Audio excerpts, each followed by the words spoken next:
Hare Krishna. So we are seeing the three modes of material nature in detail. Krishna just described to all of us about the destination of those people who are dying in either of the three modes. After speaking that, now Krishna is taking us to another topic and is now going to speak about the effects or the results of actions in either of the three modes. So let's see that in Shloka number 16. Karmanaha sukritasyahuhu satvikam nirmalam phalam rajasastu phalam dukkham agnanam tamasah phalam. So here phalam is talked about, the fruit or the result of the activity spoken here. Karmanaha sukritasya ahuhu, the work that is done in the mode of goodness, satvikam. So what happens? Here it is said that the result, phalam, is nirmalam. The pious action is pure. So purity is the result here. And then rajasastu phalam dukkham. And the action or work in passion results to what? What is the phalam? Phalam is dukkham. It results to misery. And agnanam tamasah phalam. And when one works in the mode of ignorance, so what happens? What is the phalam? Here it's given agnanam, that is foolishness. And foolishness or some nonsense. Now this is the phalam. So mode of goodness, action in mode of goodness, phalam is purity. Action in mode of passion, phalam is misery. Action in mode of ignorance, phalam is foolishness or nonsense. So in this way here Krishna is telling us that what happens when the action is done in either of the three modes. Some very important points which Prabhupada is highlighting here. The result of pious activities in the mode of goodness is pure. Therefore, the sages who are free from all illusion are situated in happiness. So, when it comes to a person in the mode of goodness, his activities are pious. And also his activities has been pious from past life. So because of that, because of the piety that he has, naturally the actions which he does are in mode of goodness, and the result that will be there is purity. So it remains pure. So that's how we see that all these pious activities which are there, any pious activity which are mentioned in the Shastra, be it giving charity, be it constructing some pious places like some libraries or some schools, some hospitals or whatever.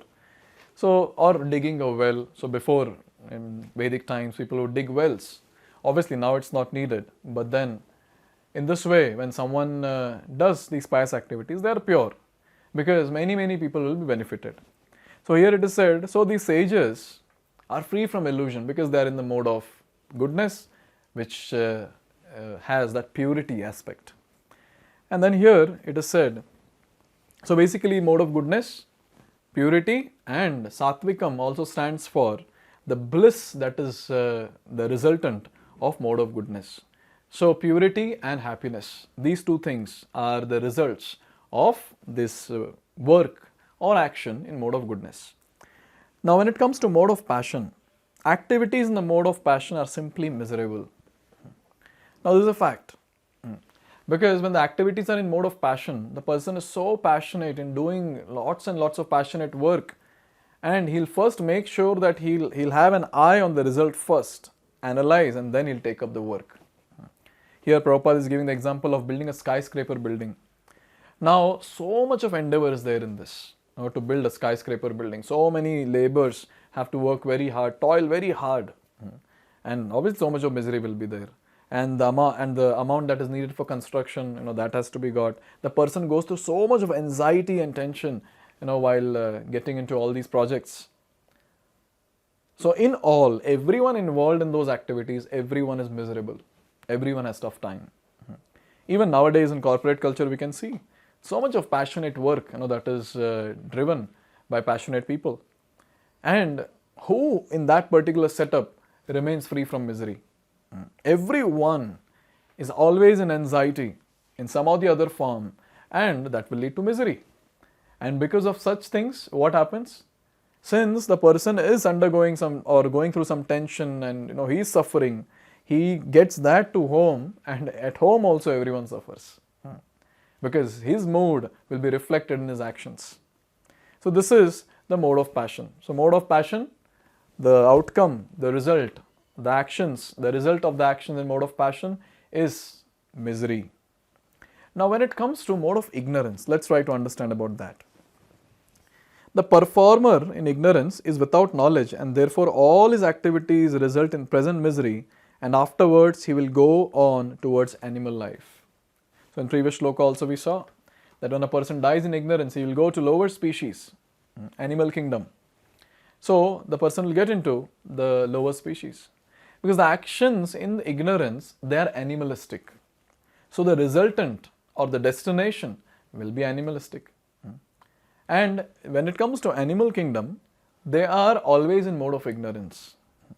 And in mode of ignorance, now one of the important points that is mentioned here is, in mode of ignorance, animal life is always miserable, although under the spell of illusory energy, Maya, the animals do not understand this. It's always miserable.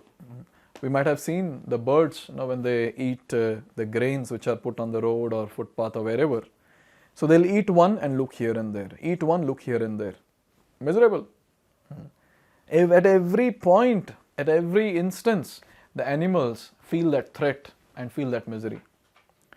And now those people whose activities are in mode of ignorance, like meat eating. What is this meat eating all about? Firstly, they slaughter the animal. Now we can just imagine what pain the animal will go through, because animal is not like plant which has got very low consciousness. Animals have got very, very high consciousness. And when that animal is going through such a terrible pain and still the person's heart is not melting, we can imagine that heart is not even made up of stone, it's maybe made up of steel or something like that, which doesn't melt.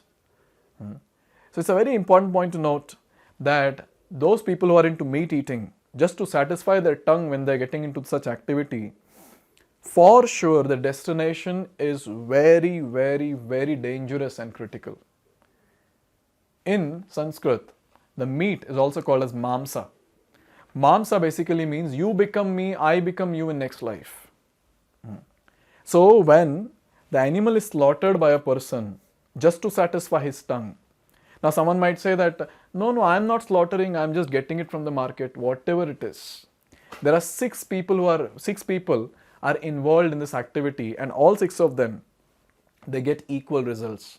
Starting from the person who is cutting or slaughtering the animal, till the person who is cooking and the person who is eating. All of them, they get equal sin. There's no question of any sin which is higher at one level and lower at another level. No, everyone gets the same level of sin and everyone has to suffer. And the resultant reaction of this is, they have to take animal birth, and the way they had slaughtered animal, the same animal will take birth as human being next life, and that human will slaughter this person who has become animal in the next life. So we can imagine. That's what is meant by mamsa. We are promising that animal before cutting, that you become me and I become you in the next life, and you do what I did with you. This is the law of karma also. Every action has an equal and opposite reaction. So these activities in mode of ignorance are so filthy that the destination also becomes very miserable and filthy. And the most worst thing that can happen, or that is happening, is slaughtering of cows. Never ever in Vedic times, the slaughtering of cows was there. But now, due to this Rajasic and Tamasic people around, they want to eat anything and everything which is crawling and moving and flying. And they don't want to spare a huge body like cow also. Cow is one of the 7 mothers because she gives milk. And milk is supposed to be the topmost food and topmost nourishing food for human beings.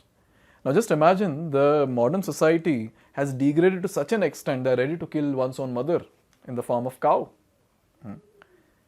There's a nice pranam mantra for Lord Sri Krishna which is said, Namo Brahmanya Devaya Go Brahmana Hitaya Cha Jagadhitaya Krishnaya Govindaya Namo Namaha.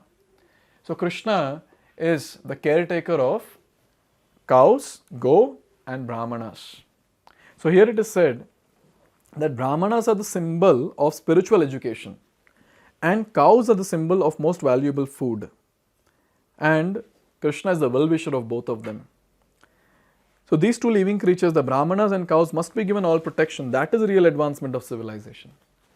Now, where is the question of forget about taking care of brahmanas. Where are the brahmanas? Brahmanas means living a pure goodness life. But then where are such brahmanas available? Even if they are they given good protection? They are also pulled into Shudra jobs of working in some corporate. And here it is said that in modern human society, spiritual knowledge is neglected and cow killing is encouraged. It is to be understood then that human society is advancing in wrong direction and is clearing the path to its own condemnation. We keep saying that, oh, we are advancing. What sort of advancement is this?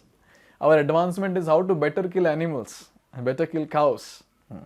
There are now huge machineries which are available, for doing all this filthy, sinful activities. And everyone who is associated with that particular industry, which isn't to slaughtering of animals and doing such sinful activities, everyone is going to suffer. Everyone is going to suffer. So in this way we see that how this Kali Yuga is full of ignorance, full of tamas. And people, their activities are naturally going into tamasic activities or tamasic karma. A civilization which guides the citizens to become animals in their next lives is certainly not a human civilization. Present human civilization is of course grossly misled by the modes of passion and ignorance. It is very dangerous age and all nations should take care of it to provide the easiest process, Krishna consciousness, to save humanity from the greatest danger.